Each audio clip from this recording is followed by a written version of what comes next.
To the south of the United States lies our grand neighbor, South America.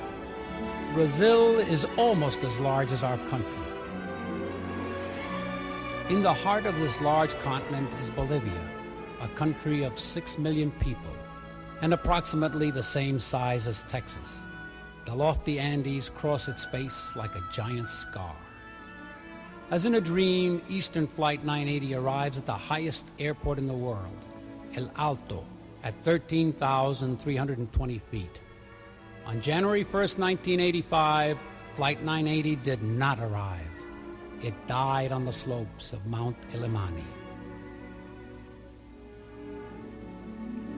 El Alto Airport serves the city of La Paz, or City of Peace, resting high amongst the clouds and home to over 1 million people. It is the highest capital in the world, sitting on a 13,000-foot perch, trapped between Mount Guaynapotosí and the Altiplano, or high plain. In the distance, Mount Illimani, an extinct volcano, rests peacefully in the noonday sun, beautiful but deadly.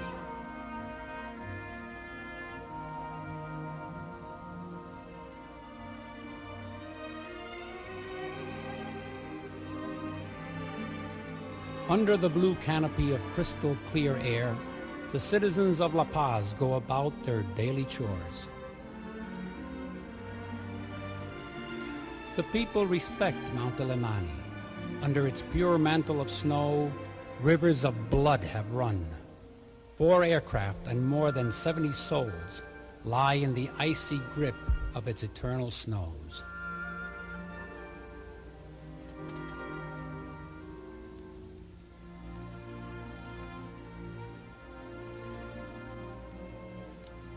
This is a radio navigation map showing the route between Asunción, Paraguay, and La Paz. On January 1st, 1985, the crew of Flight 980 followed this route. At 8:27 in the evening, they contacted La Paz Control and said that they were at 35,000 feet. At 8:37, they reported checkpoint DAKON, 55 miles from La Paz. At 8:38, La Paz Control cleared 980 to descend from 35,000 feet to 18,000 feet. 980 acknowledged. Those were the very last words. At 8:45, the king of a microphone was heard, then silence forever. At the lower right-hand side of the chart, just outside the map area, checkpoint DAKON is depicted. The long line to the left, with a larger aircraft, is the correct route. The line to the right is the projected route that ended on the slopes of Mount Illimani, only 26 miles from the airport. Flight 980. I had flown the trip many times before. Some of the crew members were my friends. The first expedition after the accident only remained 2 hours at the site. They had no camera, and the only photographs of the site were in black and white. These photographs were taken from an aircraft and show almost no detail. There was only speculation concerning the cause of the accident. I wanted to search for the truth. Opportunity came in the form of Ronnie Ibata, an architect from La Paz and an expert mountain climber. Plans were swiftly made, logistics studied.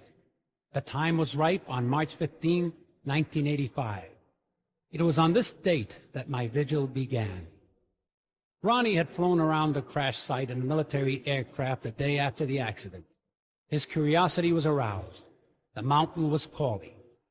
He listened and answered.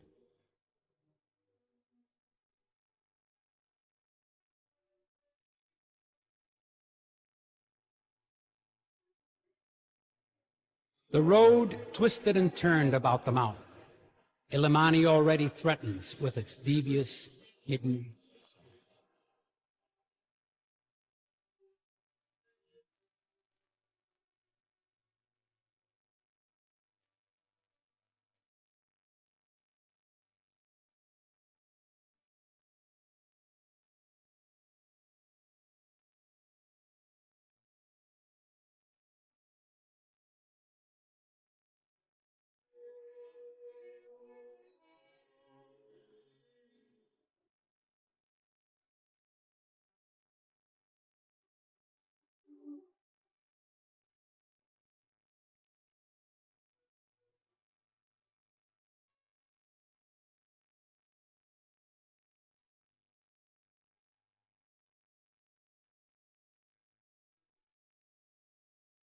Finally, the end of the road.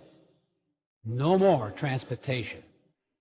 From here, only human endurance would carry the burden as we started the climb to the top.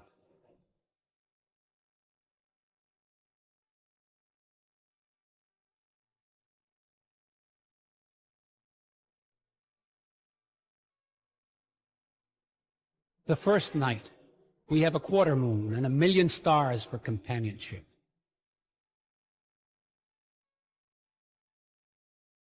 La Paz is a jewel as it reflects the sun. In the morning, we break camp and again begin to climb.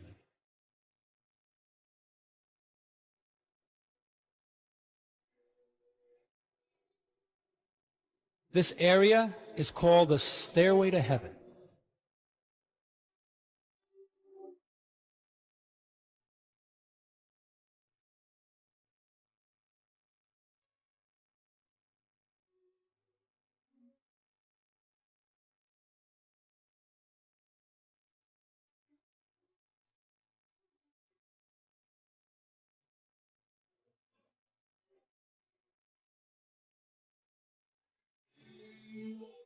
We arrive at Condor's Nest. The temperature is now 20 degrees.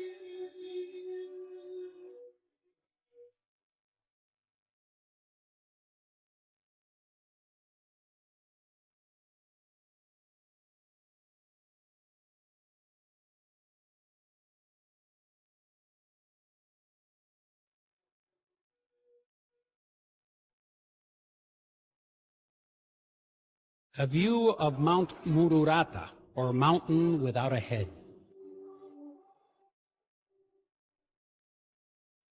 The North Peak, 21,000 feet. The temperature is now 5 degrees below zero.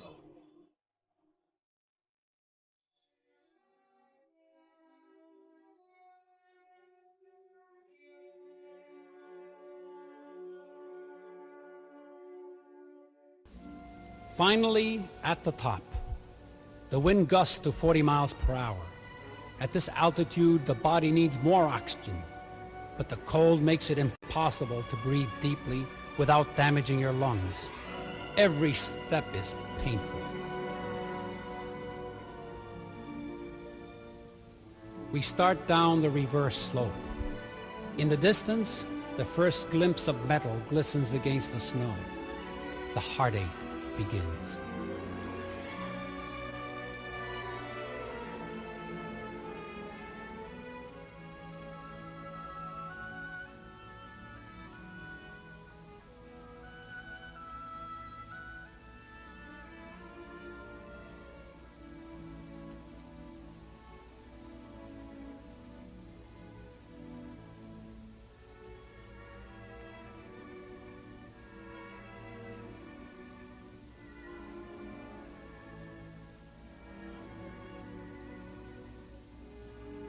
The largest piece found is the tail of the aircraft. It lies upside down on the snow about 250 feet from the impact point.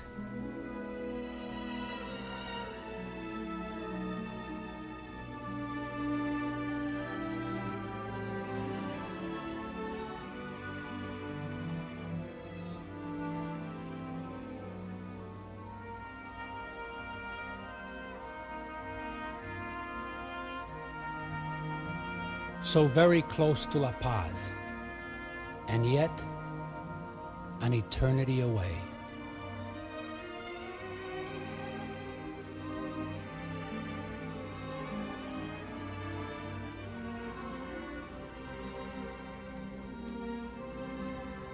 The impact point is located at approximately 19,000 feet.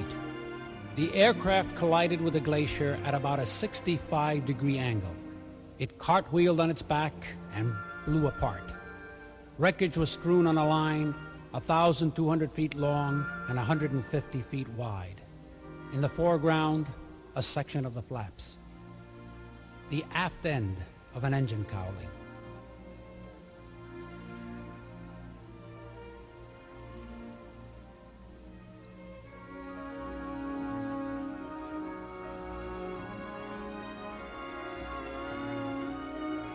Bits and pieces of the aircraft cover a large area.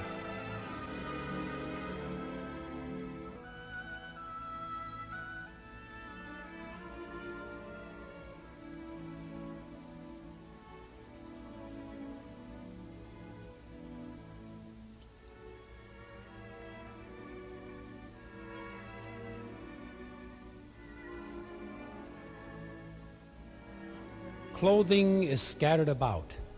The aircraft carried a large cargo of serpent skins for making shoes. They can be found everywhere. We searched the area by inserting a long rod into the snow. Whenever resistance was met, the digging began. At times, we would push the rod down and it would come back up. We discovered that the serpent skins had a sponge effect that would push the rod back up.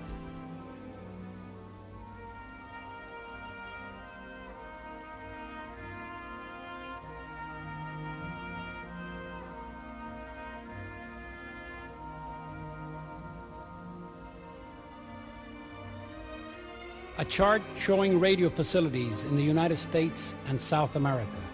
This chart is carried in the cockpit. Ronnie has placed next to the chart one of the original pictures taken of the crash, one day after the accident.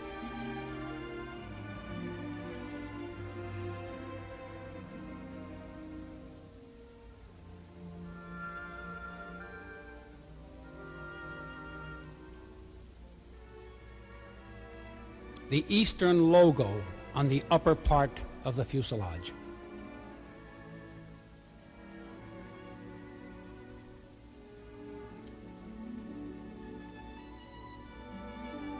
A further climb takes us to the pieces of the aft section. The tail itself was only 250 feet from the impact point, but some of the aft sections are 800 feet away. There was no fire, but all the articles that were brought back are permeated with a heavy stench of jet fuel, even after all this time. Ronnie calls this odor the perfume of death. Absolutely no human remains were found.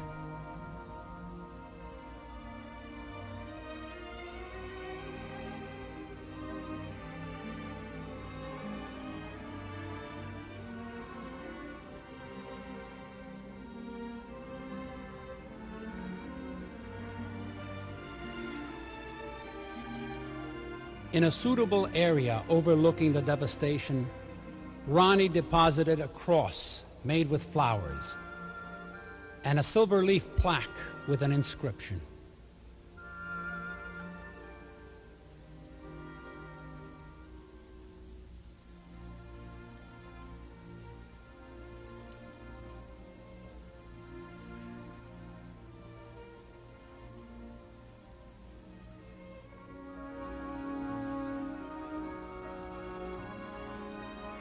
If you expect death as a friend, prepare to entertain him.